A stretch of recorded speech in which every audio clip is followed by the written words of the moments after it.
Madame, Monsieur, bonjour et bienvenue sur Vox Africa, je suis Fanny Wegscheider. Votre point quotidien sur l'actualité africaine et internationale, c'est tout de suite dans Vox Flash.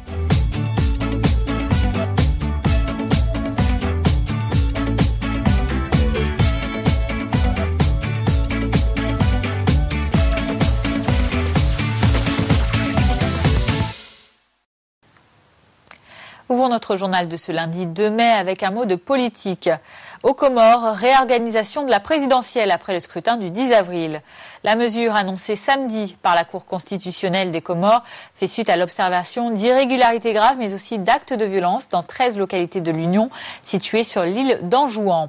Le président de la Cour, Lutfi Souleymane, a ainsi demandé à Ikililou Douanine, le président des Comores, ainsi qu'à son ministre chargé des élections, de, je cite, prendre les mesures nécessaires afin d'organiser dans ces 13 zones des partiels et au plus tard le 15 mai. Cette décision de la Cour constitutionnelle pourrait mathématiquement remettre en cause les résultats provisoires. L'écart est en effet minime dans les résultats entre le vainqueur, l'ancien président Azali Assoumani, et son principal rival, le candidat du pouvoir Mohamed Ali Soili, dit Mamadou. Alors bien que la Cour constitutionnelle des Comores maintienne pour le moment la date d'investiture du nouveau président au 26 mai, eh bien pour elle, les incidents qui ont émaillé le scrutin du 10 avril auraient empêché environ 6305 électeurs d'exprimer leur vote dans 13 localités concernées. Écoutez les réactions plutôt positives dans le camp politique suite à l'arrêt pris par la Cour constitutionnelle. C'est la lutte pour la démocratie, pour défendre la démocratie et l'état de droit contre la dictature et les coups de force et l'arbitraire. Cet arrêt nous a surpris. Il nous a surpris parce que des partiels sans élimination de bureau, sans annulation de bureau dans la législation comorienne, c'est quand même une surprise. Parce que nous sommes des démocrates. Nous faisons confiance à nos institutions et pour que ces institutions-là fonctionnent, il faut qu'on les respecte. Donc nous irons au partiel.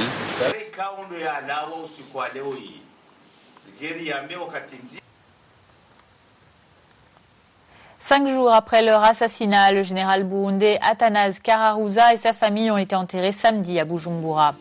Le militaire Tutsi, qui était conseiller du premier vice-président burundais en matière de sécurité, ainsi que son épouse et sa fille, ont été attaqués lundi dernier, vous vous en souvenez, par un groupe d'hommes lourdement armés et toujours non identifiés.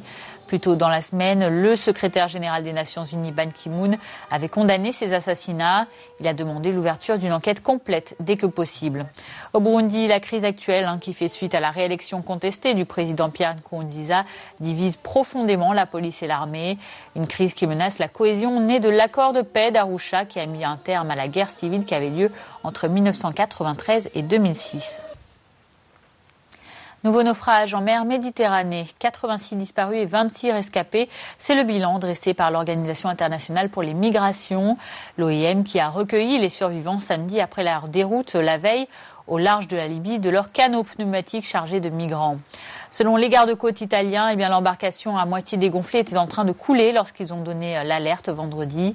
Une mer agitée et des vagues de 2 mètres environ les ont mis en difficulté dans leur traversée clandestine. Les 26 migrants survivants ont depuis rejoint l'île italienne de Lampedusa, située entre la Libye et la Sicile. Rien que depuis le début de 2016, ce sont plus de 26 000 migrants qui sont arrivés sur les côtes italiennes. La plupart ont été secourus en mer par des navires italiens ou d'autres pays européens. Drame également au Kenya. Vendredi, l'effondrement d'un immeuble à Nairobi a fait au moins 16 morts selon le dernier bilan provisoire. La catastrophe est la conséquence des pluies torrentielles dans le pays ces derniers jours, mais aussi de la mauvaise qualité de construction du bâtiment. Les opérations de secours sont dirigées par l'armée. Depuis hier dimanche, des engins de chantier déblaient également le site pour tenter de trouver des rescapés. L'immeuble de 6 étages situé dans le quartier populaire de Huruma, dans le nord-est de la capitale kenyane, s'est affaissé sur lui-même dans la soirée de vendredi. Samedi, la Croix-Rouge kenyane a indiqué que plus de 50 personnes étaient toujours portées disparues.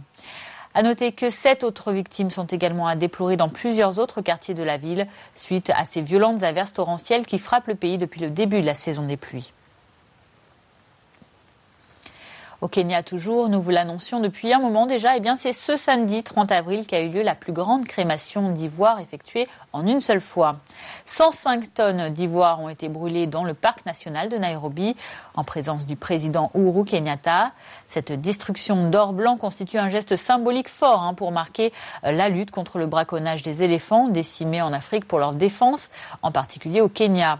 Au total, 10 pyramides d'ivoire et une pile de cornes de rhinocéros ont été mises à feu, environ 5% du stock mondial d'ivoire. La cérémonie s'est déroulée devant les caméras du monde entier. Le trafic d'ivoire est porté par la demande asiatique, vous le savez, principalement de la Chine, où le kilo s'y négocie à environ 1 000 €. Avec 30 000 éléphants abattus chaque année par des braconniers, l'espèce à l'état sauvage risque l'extinction. Samedi, aux côtés du président kényan, était aussi présent son homologue gabonais, dont le pays abrite plus de la moitié des éléphants de forêt d'Afrique. Ali Bongo Ondimba a lui aussi participé à la mise à feu des pyramides de défense. Écoutez les deux chefs d'État, notamment au sujet de la préparation de la prochaine réunion à Johannesburg de la CITES, la Convention sur le commerce international des espèces de faune et de flore sauvages menacées d'extinction. Sur le plan international, ce sur quoi nous travaillons et allons immédiatement commencer, c'est de faire du lobbying pour que la prochaine réunion de la CITES permette de mettre définitivement fin au commerce de l'ivoire, quand nous nous réunirons à Johannesburg à la fin de l'année.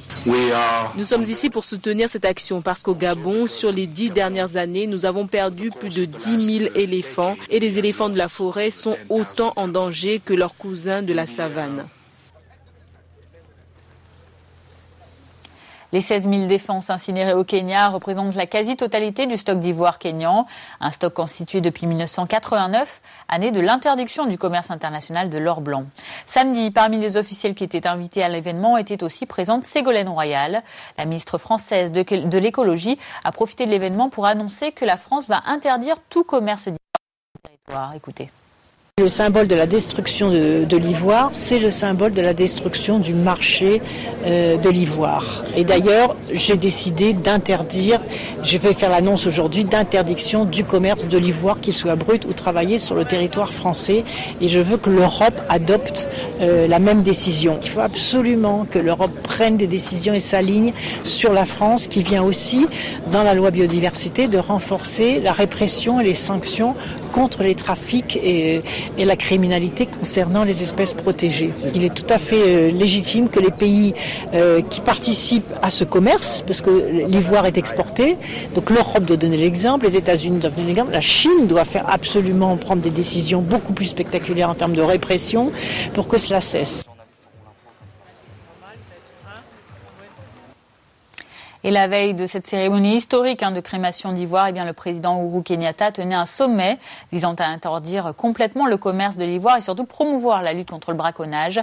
Une réunion capitale quand on sait que la survie de 450 à 500 000 éléphants d'Afrique est en jeu d'ici seulement 2 générations. Le sommet a réuni plusieurs présidents africains et de nombreuses organisations non gouvernementales. À l'international, au moins 33 personnes sont décédées en Irak hier. Un double attentat a été perpétré dans le sud du pays et revendiqué par le groupe djihadiste sunnite État islamique. Les attaques ont visé une ville à majorité chiite. Une 50aine de blessés est également apportée au bilan.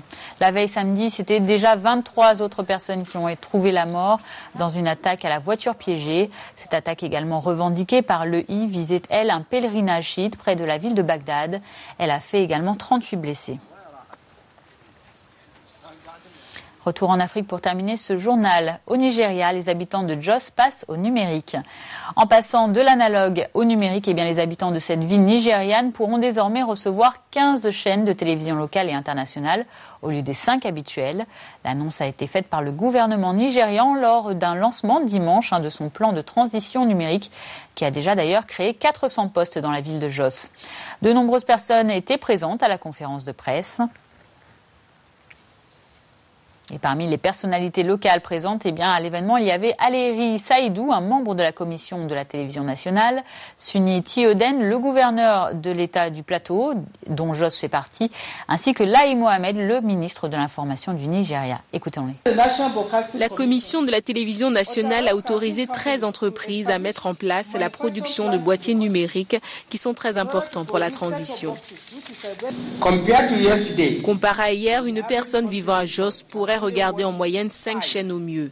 Il ou elle peut désormais regarder 15 chaînes de télévision locales et internationales. Nous sommes très heureux de donner l'opportunité à nos citoyens d'avoir un meilleur signal de télévision et plus de chaînes. C'est la fin de ce Vox Flash du lundi 2 mai. Merci à vous de l'avoir suivi. Je vous retrouverai avec grand plaisir demain mardi pour votre point quotidien sur l'actualité. D'ici là, passez une très bonne journée sur Vox Africa. À demain.